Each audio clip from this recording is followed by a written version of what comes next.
Di suatu pagi, istana Raja Harun menerima kunjungan seorang ahli matematika terkenal dari negeri jauh. Ahli matematika itu dikenal sombong dan merasa dialah orang terpintar dimanapun ia berada. Aku ingin menguji orang tercerdik di kerajaan ini. Siapa yang berani melawanku dalam berhitung? Semua orang yang ada di kerajaan itu hanya bisa terdiam, tak ada yang berani bersuara. Hingga akhirnya, Raja Harun pun menyuruh pengawalnya untuk memanggil Abu Nawas ke istana.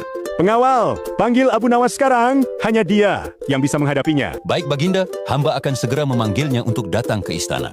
Beberapa saat kemudian, Abu Nawas pun datang dengan langkah santai seperti biasanya. Hamba datang, tuanku. Adakah hal penting sampai tuanku memanggil hamba kemari? Abu Nawas, aku memanggilmu untuk melawan ahli matematika dari negeri jauh. Dalam hal berhitung. Apakah kau sanggup, Abu Nawas? Baik, tuanku. Hamba bersedia dan akan mencobanya. Jika kau sangat pintar, apa yang ingin kau tanyakan kepadaku?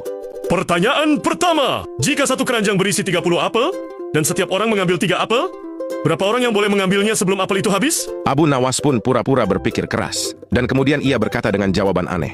Menurutku, hanya satu orang, tuan ahli matematika. Ha! Bagaimana mungkin hanya satu orang? Karena kalau satu orang mengambil seluruh keranjang, ya habis semuanya, bukan begitu? Mendengar jawaban Abu, ahli matematika itu hanya bisa diam sambil menahan amarah. Sementara Raja Harun, ia menahan tawanya sendiri karena melihat ahli matematika itu kesal.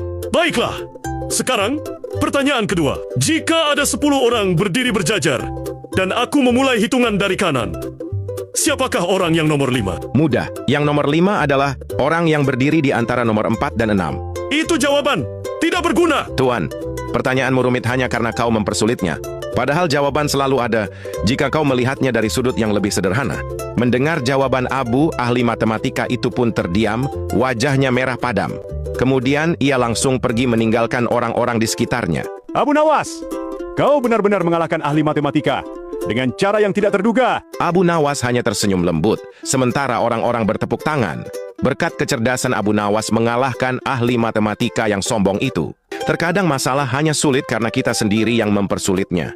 Melihat sesuatu dengan cara sederhana membuat segalanya lebih mudah dipahami. Dan ingat, kerendahan hati selalu lebih berharga daripada kepintaran yang sombong.